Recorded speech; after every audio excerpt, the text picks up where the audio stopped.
जय हिंद दोस्तों, स्वागत है एक बार फिर से आपके अपने YouTube चैनल स्टडी प्लेटफॉर्म में। दोस्तों आज मैं आपके लिए आस्था आईएएस के द्वारा 67th बीपीएससी पीटी के लिए जो टेस्ट सीरीज स्टार्ट की गई है उसको मैं आपके सामने लेकर आया हूं। आज मैंने आस्था आईएएस के द्वारा टेस्ट 1 जो कंडक्ट कराया गया है हाल ही में, उसे मैंने इस वीडियो में कवर किया है। तो अभी तक जिन लोगों ने हमारे चैनल को सब्सक्राइब नहीं किया है तो सब्सक्राइब कर ले, बेल आइकन को प्रेस कर ले ताकि नई वीडियो की नोटिफिकेशन आपको समय समय पर मिलती रहे। साथ ही साथ अगर ये वीडियो आपको पसंद आए तो इसे ज़्यादा से ज़्यादा लाइक करें और अपने दोस्तों के साथ शेयर करें। तो चलिए डिस्कशन स्टार्ट करते हैं। आज के डिस्कशन का हमारा फर्स्ट सवाल है दोस्तों कि सिलेरू ऊर्जा संयंत्र संबंधित है। तो याद रखना है दोस्तों, सिलेरू ऊर्जा जो संयंत्र संबंधित है वह जल विद्युत शक्ति से संबंधित है। नेक्स्ट है, भारत में कितने तरह के मरुस्थल है। तो याद रखना है कि भारत में जो है दोस्तों 3 तरह के मरुस्थल हैं। नेक्स्ट है, अफ्रीका के पूर्वी तट के देशों को दक्षिण से उत्तर की ओर व्यवस्थित कीजिए। तो दक्षिण से उत्तर की ओर व्यवस्थित में क्रम क्या हो जाएगा दोस्तों? तो सबसे पहले आ जाएगा मोजाम्बिक, उसके बाद आ जाएगा तंजानिया, उसके बाद केन्या और लास्ट में कौन आ जाएगा दोस्तों? सोमालिया। तो इस क्वेश्चन का राइट आंसर क्या हो जाएगा दोस्तों? बी। नेक्स्ट है, भारत में सबसे अधिक कोरल रीफ किस राज्य या केंद्र शासित प्रदेश में? तो याद रखना है कि भारत में जो सबसे अधिक कोरल रीफ किस राज्य या केंद्र शासित प्रदेश में दोस्तों? तो लक्षद्वीप में। नेक्स्ट है, सुंदर वन या मैंग्रोव वन कहाँ पाए जाते हैं? तो यह पाया जाता है दोस्तों डेल्टाई पश्चिम बंगाल में। नेक्स्ट क्वेश्चन है, जोजिला संपर्क जोड़ने वाला 2 क्षेत्र कौन सा है दोस्तों? तो जोजिला जोड़ता है कश्मीर से लद्दाख को। फिर नाथुला किसको जोड़ता है दोस्तों? तो सिक्किम से चीन को। फिर शिवकिला जोड़ता है दोस्तों किसको? तो हिमाचल प्रदेश से चीन को। और लिपू लेक जोड़ता है दोस्तों उत्तराखंड से चीन को। तो इस क्वेश्चन का राइट आंसर हो जाएगा दोस्तों 2, 3 और 4, 1। तो 2, 3, 4, 1 किस में दोस्तों? तो आंसर बी हो जाएगा। तो इस क्वेश्चन का राइट आंसर क्या हो जाएगा दोस्तों? बी। नेक्स्ट है, भारत का शीत मरुस्थल किसे कहा जाता है? तो याद रखना है भारत का जो शीत मरुस्थल है दोस्तों वह लद्दाख को कहा जाता है। नेक्स्ट क्वेश्चन है दोस्तों, भाबर मृदा जो खुरदरे दोनों से बनी होती है पाई जाती हैं। तो यह पाई जाती है दोस्तों तराई के उत्तर शिवालिक के साथ। नेक्स्ट क्वेश्चन है, भारत में सर्वाधिक रेशम उत्पादक किस राज्य में होता है? तो याद रखना है दोस्तों, भारत में जो सर्वाधिक रेशम उत्पादक होता है वो किस राज्य में होता है? तो यह कर्नाटक राज्य में होता है। नेक्स्ट है, निम्नलिखित में से कौन सी कृषि ह्रास समान प्रकृति की है और उसका महत्व लगातार घटता जा रहा है? तो स्थानांतरित जो कृषि है दोस्तों उसका जो महत्व है लगातार घटता जा रहा है। नेक्स्ट है, हाल ही में कौन सा कैरेबियन देश ब्रिटिश शासन में मुक्त होकर नया गणतंत्र देश बना है? तो उस कैरेबियन देश का नाम है दोस्तों बारबाडोस, जो ब्रिटिश शासन से मुक्त होकर नया गणतंत्र देश बना है।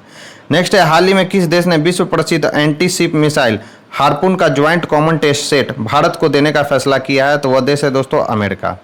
नेक्स्ट, निम्न में से किस देश के राष्ट्रपति ने विदेशी मुद्रा संकट के चलते खाद्य आपातकाल की घोषणा की है? तो श्रीलंका देश के राष्ट्रपति ने दोस्तों खाद्य आपातकाल की घोषणा की है विदेशी मुद्रा संकट के चलते। नेक्स्ट है, गगन नेविगेशन का प्रयोग करके उतरने वाली एशिया की पहली एयरलाइन कौन सी बन गई है? तो वो बन गई है दोस्तों इंडिगो। और यह VVI सवाल है दोस्तों जिसे आपको ध्यान में रखना है। नेक्स्ट है, ABPM जय सेहत योजना के तहत 100% हाउस होल्ड को कवर करने वाला भारत का पहला जिला कौन सा बन गया? तो यह जिला बन गया है दोस्तों कौन सा? तो सांबा जिला। नेक्स्ट क्वेश्चन है दोस्तों, किस राज्य के कैबिनेट ने देश के पहले जीन बैंक कार्यक्रम को मंजूरी दी है? तो उस राज्य का नाम है दोस्तों महाराष्ट्र। नेक्स्ट है, भारतीय नौसेना का जहाज गोमती अब किस शहर में स्थित होगा क्योंकि इसकी सेवा समाप्त हो गई है? तो वह किस शहर में स्थित होगा दोस्तों? तो लखनऊ में होगा।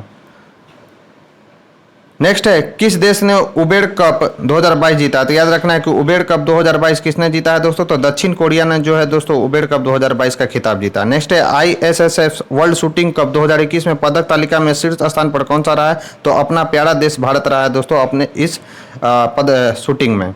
तो इस क्वेश्चन का राइट आंसर क्या हो जाएगा दोस्तों? ए।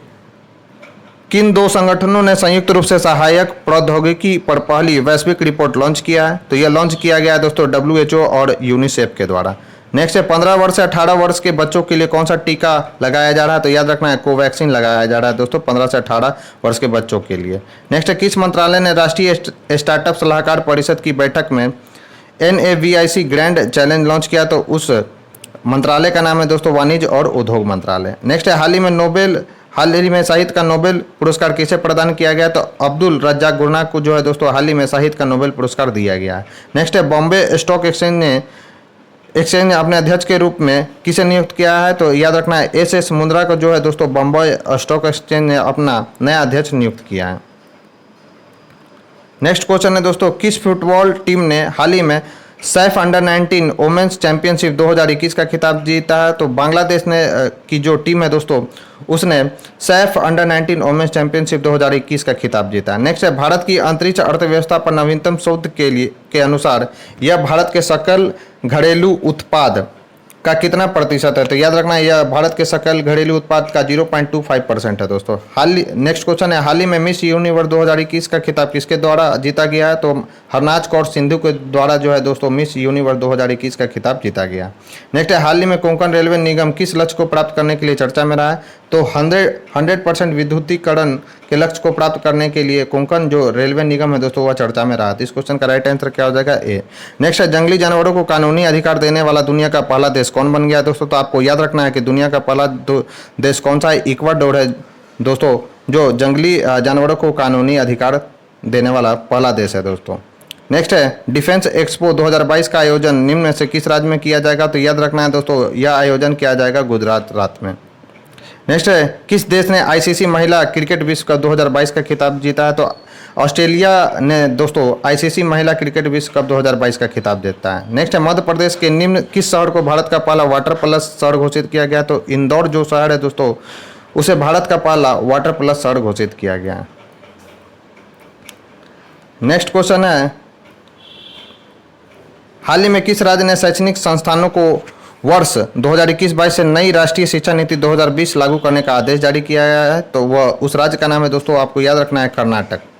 नेक्स्ट है, हाल ही में भारत ने बैलिस्टिक मिसाइल अग्नि 5 का सफल परीक्षण किया जिसकी मारक क्षमता है, तो इसकी अग्नि 5 की मारक क्षमता कितनी है दोस्तों? तो 5000 किलोमीटर है। नेक्स्ट है, हाल ही में अभ्यास विमान का परीक्षण हुआ, यह किसके द्वारा निर्मित किया गया? तो यह DRDO के द्वारा निर्मित किया गया दोस्तों।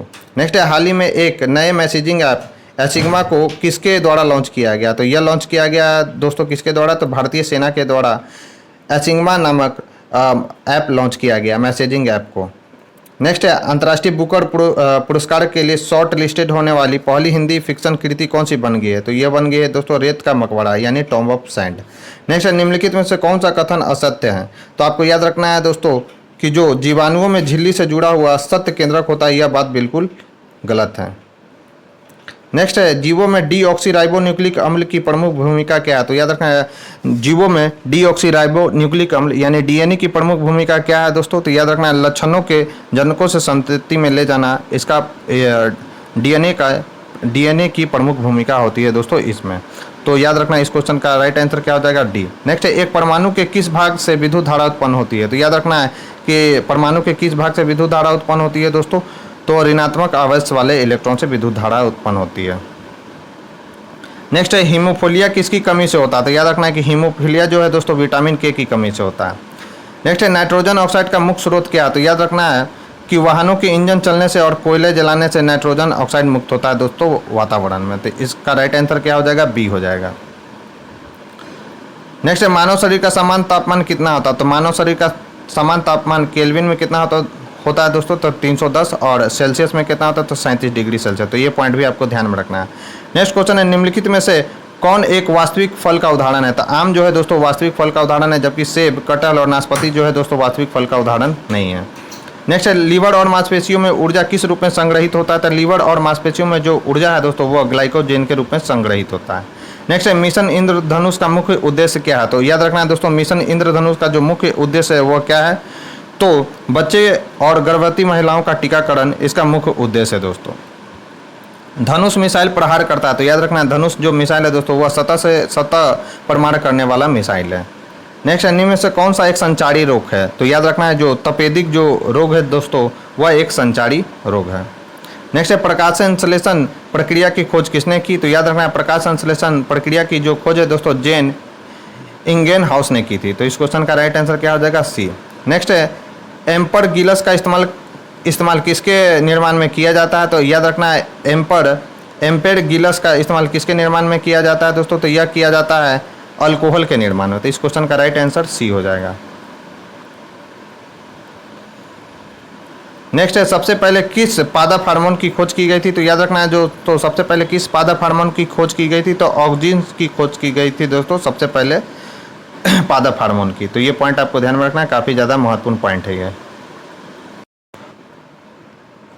नेक्स्ट क्वेश्चन है दोस्तों, निम्नलिखित में से वास्तविक विलयन का उदाहरण है। तो जल में चीनी का जो घुलना है दोस्तों वह वास्तविक विलयन का उदाहरण है। नेक्स्ट, निम्नलिखित में से कौन मनुष्य के शरीर में स्थित दूसरी सबसे बड़ी ग्रंथि है। तो जो पैनक्रियाज है दोस्तों, जिसे अग्नाशय कहते हैं हम लोग, वह मनुष्य के शरीर में स्थित दूसरी सबसे बड़ी ग्रंथि है। पहली कौन सी है दोस्तों, तो लीवर है यानी यकृत है। तो ये भी पॉइंट आपको ध्यान में रखना है। नेक्स्ट है, संक्रामक रोग और बाह्य प्रभाव से शरीर की रक्षा करने वाली कोशिका कौन सी है। तो याद रखना है कि शरीर के बाह्य प्रभाव से शरीर की रक्षा करने वाली कोशिका कौन सी है दोस्तों, तो यह है ल्यूकोसाइट। नेक्स्ट है, नोबल गैसें हैं। तो याद रखना है, नोबल जो गैसें होती है दोस्तों वह मोनो एटॉमिक गैसें होती हैं। तो ये पॉइंट भी आपको ध्यान में रखना है, काफ़ी महत्वपूर्ण पॉइंट है ये। नेक्स्ट है, हाइड्रोलिक लिफ्ट किस पर आधारित होता है। तो यह पास्कल के सिद्धांत पर आधारित होता है दोस्तों, हाइड्रोलिक लिफ्ट। नेक्स्ट है, अनुदैर्ध्य तरंग कौन सी है। तो जो भूकंप तरंगे होती हैं दोस्तों वह अनुदैर्ध्य तरंगे होती हैं। नेक्स्ट है, एक आदर्श वोल्ट मीटर का प्रतिरोध कितना होता है। तो याद रखना है कि एक आदर्श वोल्ट मीटर का जो प्रतिरोध होता है दोस्तों वह अनंत होता है। नेक्स्ट है, क्लोरोफिल में कौन सा तत्व पाया जाता है। तो क्लोरोफिल में जो है दोस्तों मैग्नीशियम नामक तत्व पाया जाता है। नेक्स्ट है, वायु प्रदूषण का सूचक कौन सा है। तो याद रखना है दोस्तों, लाइकेन जो है वायु प्रदूषण का सूचक है। तो इस क्वेश्चन का राइट आंसर क्या हो जाएगा, ए हो जाएगा। नेक्स्ट है, बादल के कण आकाश से पृथ्वी पर धीरे धीरे आते हैं। तो इसका कारण क्या है दोस्तों, तो इसका कारण आपको याद रखना है कि यह हवा में श्यानता के कारण जो है दोस्तों बादल के कण आकाश से पृथ्वी पर धीरे धीरे आते हैं। तो इस क्वेश्चन का राइट आंसर क्या हो जाएगा, डी हो जाएगा। नेक्स्ट है, एसआई प्रणाली में कितनी आधार इकाइयां हैं। तो 7 आधार इकाइयां हैं दोस्तों। नेक्स्ट है, ऑक्सीकरण को किसके रूप में परिभाषित किया गया है। तो ऑक्सीकरण को जो है दोस्तों इलेक्ट्रॉनों की हानि के रूप में परिभाषित किया गया है। नेक्स्ट है, प्रकाश की गति अधिकतम होती है। तो प्रकाश की गति अधिकतम निम्नलिखित में से किस में होगा दोस्तों, तो जल में। फिर विद्युत अलार्म में मुख्यतः कौन सा सेल प्रयोग होता है। तो याद रखना है दोस्तों, विद्युत अलार्म में मुख्यतः कौन सा सेल प्रयुक्त होता है। तो वोल्टाइक जो सेल है दोस्तों विद्युत अलार्म में मुख्यतः प्रयोग होता है। फिर प्लाज्मा का मुख्य तत्व क्या है। तो जल जो है दोस्तों यानी वाटर जो है प्लाज्मा का मुख्य तत्व है। कौन सा प्रकंद का एक उदाहरण है। तो निम्नलिखित में से कौन सा प्रकंद का उदाहरण है दोस्तों, तो यह है अदरक। अदरक जो है दोस्तों प्रकंद का उदाहरण है। फिर मैथ से सवाल पूछा गया है दोस्तों, तो 68 का मैं केवल आंसर बोल दे रहा हूँ, आप इसे बनाइएगा घर पर। इसका आंसर 68 का आंसर है जो दोस्तों डी। 69 का जो आंसर है दोस्तों वो क्या है, तो 69 का भी आंसर है दोस्तों डी। नेक्स्ट है, यदि एक नहर की खुदाई में 50 है तो 70 का भी आंसर क्या है दोस्तों, तो 70 का भी आंसर दिया गया है डी यानी 6 घंटा 20 मिनट। 71 का जो आंसर है दोस्तों, 71 का आंसर है सी 66। 72 का जो आंसर है दोस्तों वह कितना है, 72 का आंसर है दोस्तों बी 20,000। 73 का जो आंसर है दोस्तों वह 73 का आंसर है ए यानी 20 रुपये। एक संख्या का यानी 74 का आंसर कितना है दोस्तों, 74 का आंसर है 5.85। फिर 75 का आंसर दिया गया है दोस्तों बी 52। फिर 76 का आंसर दिया गया 1/169 ए। फिर 77 का आंसर क्या हो जाएगा दोस्तों, तो 77 का आंसर है सी। फिर है दोस्तों 78 से क्वेश्चन, तो केंद्र सरकार द्वारा शुरू किए गए ई श्रम पोर्टल पर कितने श्रमिकों ने अपना पंजीकरण किया। तो याद रखना है दोस्तों, कितने श्रमिकों ने ई श्रम पोर्टल पर पंजीकरण किया है, तो 10 करोड़ जो श्रमिक है दोस्तों उन्होंने ई श्रम पोर्टल पर अपना पंजीकरण करवाया। नेक्स्ट है, 2021-22 के लिए सीपीआई मुद्रास्फीति कितने प्रतिशत रहने का अनुमान है। तो यह रहने का अनुमान है दोस्तों 5.3%। नेक्स्ट, निम्न से कौन समय समय पर वैश्विक आर्थिक संभावनाएं जारी करता है। तो याद रखना है दोस्तों, विश्व बैंक जो है समय समय पर वैश्विक आर्थिक संभावनाएं रिपोर्ट जारी करता है दोस्तों। नेक्स्ट है, निम्नलिखित में से कौन सी एक सकल घरेलू उत्पाद गणना करने की विधि नहीं है। तो याद रखना, उत्पाद विधि, ह्रास समान लागत विधि और आय विधि जो है दोस्तों सकल घरेलू उत्पाद यानी जीडीपी गणना करने की विधि है। जबकि व्यय जो सॉरी दोस्तों, उत्पाद विधि, आय विधि और व्यय विधि जो है दोस्तों सकल घरेलू उत्पाद गणना करने की विधि है। जबकि जो ह्रास समान लागत विधि है दोस्तों वो जीडीपी गणना करने की विधि नहीं है। तो इस क्वेश्चन का राइट आंसर क्या हो जाएगा दोस्तों, तो बी हो जाएगा। नेक्स्ट है, थ्योरी ऑफ मोरल सेंटिमेंट पुस्तक किसके द्वारा लिखी गई है। तो यह किसके द्वारा लिखी गई है दोस्तों, तो आपको याद रखना है कि यह लिखी गई है एडम स्मिथ के द्वारा, और यह VBI सवाल है दोस्तों जिसे आपको ध्यान में रखना है। नेक्स्ट है, आयुष्मान सहकार योजना के बारे में कौन सा कथन सत्य है। तो याद रखना है कि यह सत्य नहीं है। तो भारत के वित्त मंत्रालय ने यह योजना शुरू की है दोस्तों, यह कथन असत्य है। नेक्स्ट है, 15वें वित्त आयोग की सिफारिश पर केंद्रीय करों के विभाज्य पूल में बिहार का हिस्सा कितना है, तो इसमें बिहार का हिस्सा कितना है दोस्तों, तो याद रखना है 10.06% जो है दोस्तों बिहार का हिस्सा है 15वें वित्त आयोग की सिफारिश के अनुसार। नेक्स्ट है पीएम केयर्स कोष के बारे में कौन सा कथन असत्य है, तो याद रखना है दोस्तों इसमें सारे के जो है दोस्तों इसका आंसर जो दिया गया है वो क्या दिया गया है, ई आंसर दिया गया है। देख लेंगे आप लोग इसका एक्सप्लेनेशन।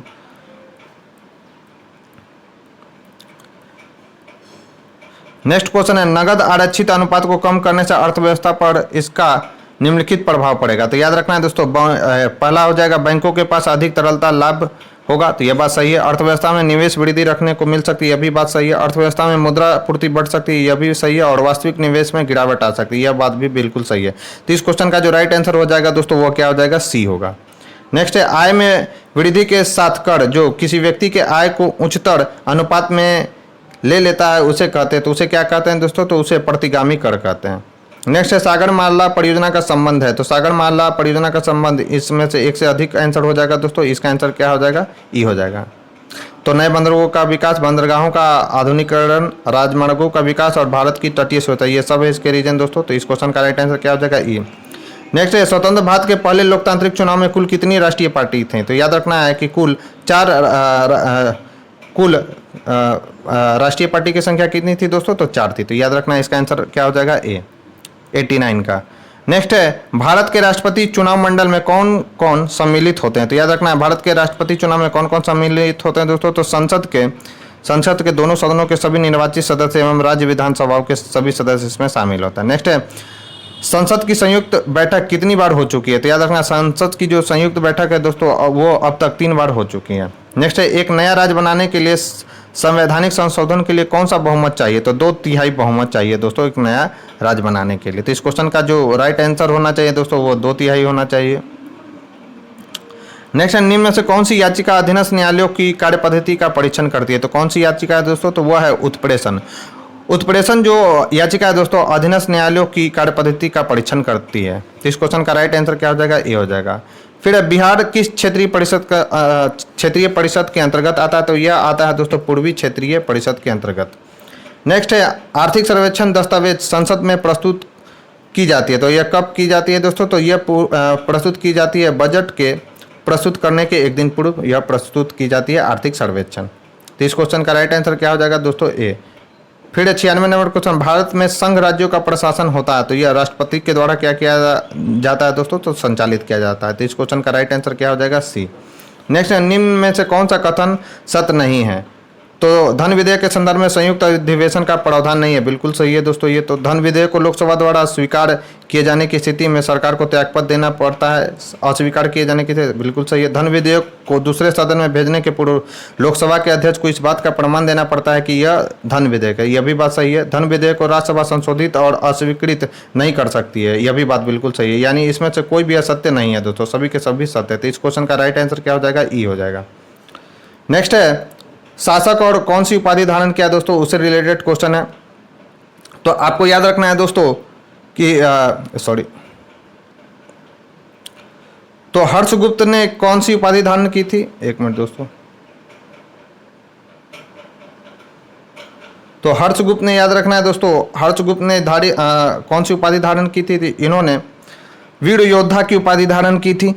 और कुमारगुप्त ने किस उपाधि धारण की थी, तो कुमारगुप्त ने महाराजा धीराज की उपाधि धारण की थी। जीवित गुप्त ने राजाओं में सिरमौर यानी क्षितिज चूड़ामणि की उपाधि धारण की थी। और आदित्य सिंह ने परम भट्टारक महाराजा धीराज की उपाधि धारण की थी। तो इस क्वेश्चन का जो राइट आंसर हो जाएगा दोस्तों क्या हो जाएगा, 2431। तो यानी इस क्वेश्चन का राइट आंसर क्या हो जाएगा दोस्तों, तो सी होगा। नेक्स्ट है फिर प्रथम बौद्ध संगीति, तो याद रखना प्रथम जो बौद्ध संगीति है उसकी अध्यक्षता किसने की थी, तो महाकश्यप ने की थी। द्वितीय बौद्ध संगीति की अध्यक्षता किसने की थी, सर्वकामी ने की थी। तृतीय बौद्ध संगीति की अध्यक्षता किसने की थी, तो मोगलीपुत्र तीस ने। और चतुर्थ बौद्ध संगीति की अध्यक्षता किसने की थी, तो वसुमित्र ने। यह भी पॉइंट आपको याद रखना है कि प्रथम बौद्ध संगीति जो हुआ था दोस्तों अजातशत्रु के शासनकाल में हुआ था, और कहाँ पर हुआ था, तो राजगीर में। द्वितीय जो बौद्ध संगीति हुआ था दोस्तों वह कालाशोक के शासनकाल में हुआ था, वह कहाँ पे हुआ था, वैशाली में। तृतीय बौद्ध संगीति जो हुआ था दोस्तों अशोक के शासनकाल में हुआ था, वह कहाँ पे हुआ था, पाटलिपुत्र में।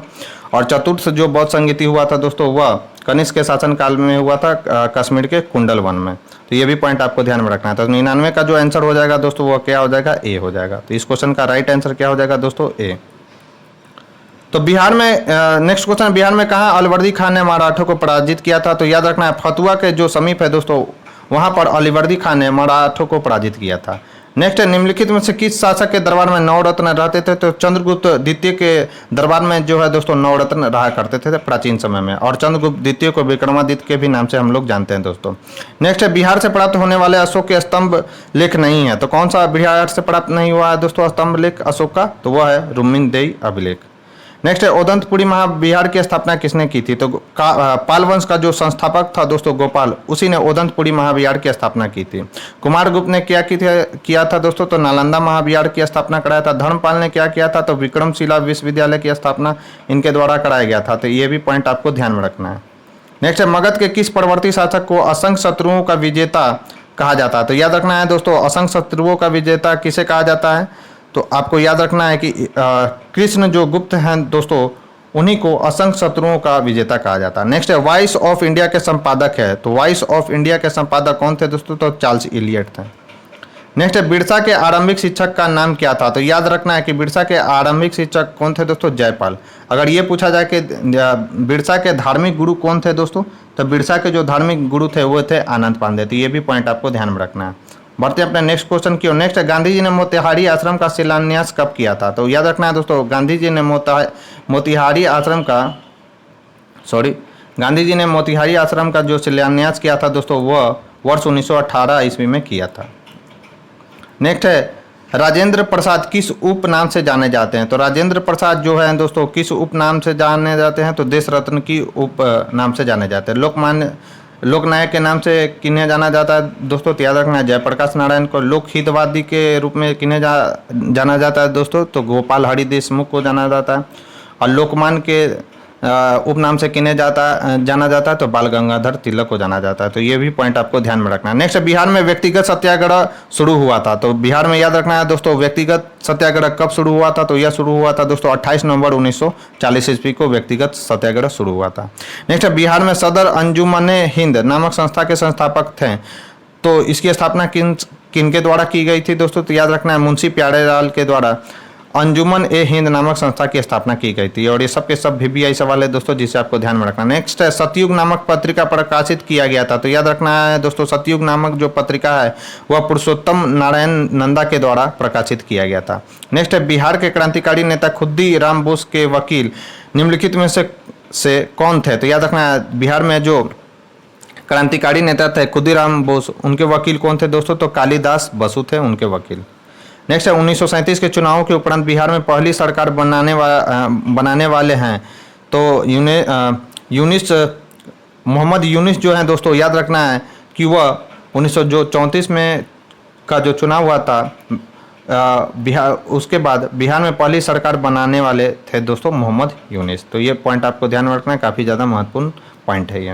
नेक्स्ट है, किस राज्य ने भारत के पहले ग्रीनफील्ड अनाज आधारित इथेनॉल संयंत्र का उद्घाटन किया? तो कौन सा राज्य है दोस्तों? तो अपना प्यारा राज्य बिहार है जिसने पहले ग्रीनफील्ड अनाज आधारित इथेनॉल संयंत्र का उद्घाटन किया है। नेक्स्ट है, हाल ही में किस राज्य सरकार द्वारा पराली की समस्या के समाधान हेतु पराली को पौष्टिक पशु चारे में परिवर्तित करने की योजना है? तो किस राज्य के द्वारा ऐसा कदम उठाया गया? तो अपना प्यारा राज्य बिहार के द्वारा यह कदम उठाया गया है दोस्तों।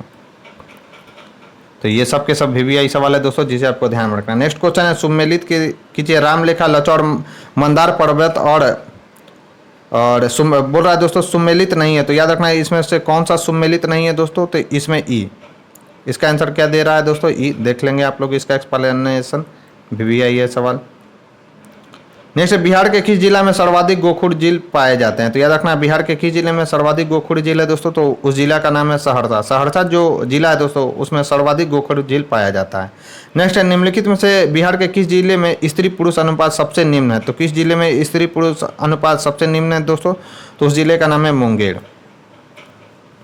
नेक्स्ट है, एशिया की सबसे बड़ी शुद्ध जल यानी वेटलैंड एशिया की झील कौन सी है? तो वो कौन सी है दोस्तों? तो आपको याद रखना है कि कांवड़ जो झील है दोस्तों वह एशिया की सबसे बड़ी शुद्ध जल की झील है।